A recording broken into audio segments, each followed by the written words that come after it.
I'm Tim Meyers, welcome to the Preserve Sporting Club and Residences. Today I'm in the kitchen of one of our brand new townhomes on the green, and I'm gonna show you how to make some beautiful fresh pasta at home. To make this fresh pasta, I recommend you start a day ahead, and I'll tell you why, but essentially you wanna let this dough rest in the refrigerator overnight so it's easier to work with. So maybe the night before you wanna make it, you wanna grab your 2 ingredients. The first one is all-purpose flour. This is 2.5 cups, just regular old all-purpose flour, and these are egg yolks that I've just sort of beaten up so it's one smooth thing, but it's just the yolk. You can see this is about 1 cup. That's about 12 large eggs.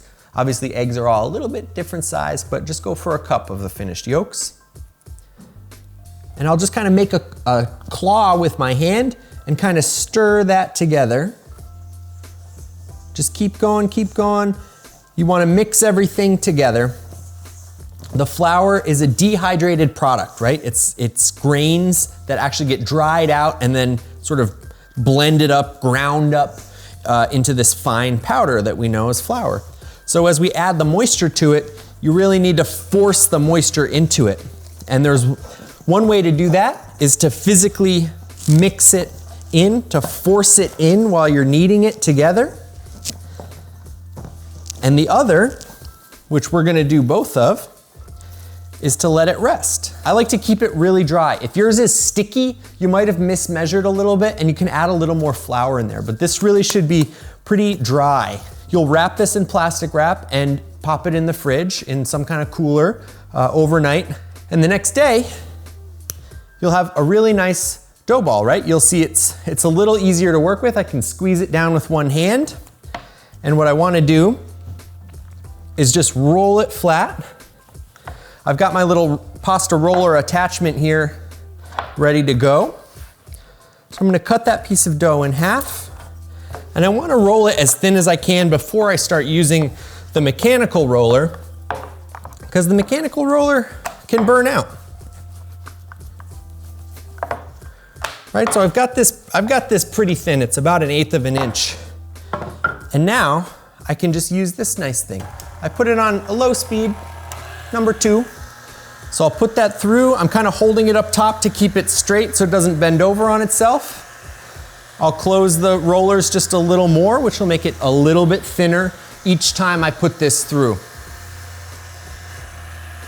I'll go one more time, and then I'm gonna fold the dough back over to help give some structure and some nice texture to the noodles that we're finally going to make.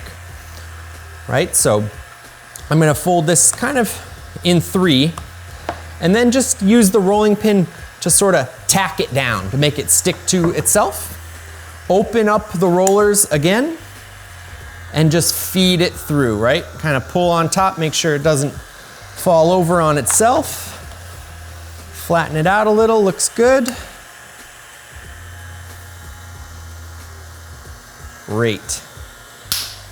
And now I can just keep making the rollers get closer and closer together, which is gonna give me a thinner sheet of pasta every time I put it through.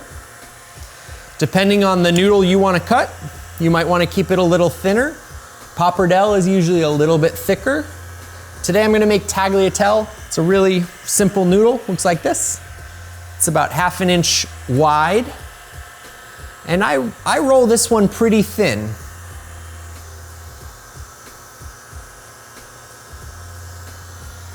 I'm gonna put it through one more time, very carefully.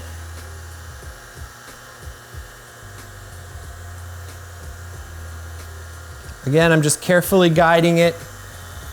And because I made this dough really dry the night before, remember, it's not sticking. It doesn't stick to me, it doesn't stick to itself. Even if it's a little humid out, you should be okay. So now you've got a nice, beautiful sheet of pasta here. I'm gonna cut it in half just so that it's easier to work with.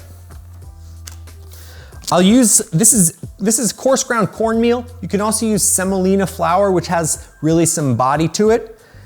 It also allows me to stack this up, right? So I can cut more than one sheet at a time.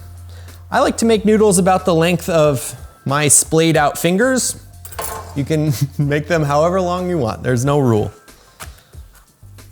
Sprinkle it with a little more flour, just kind of fold it over 3 times. Make sure you flour it really well, because when you push down with the knife, it might squish it together. But now, all I'm gonna do is make these little cuts all the way down. And then you just gotta kind of shake them out.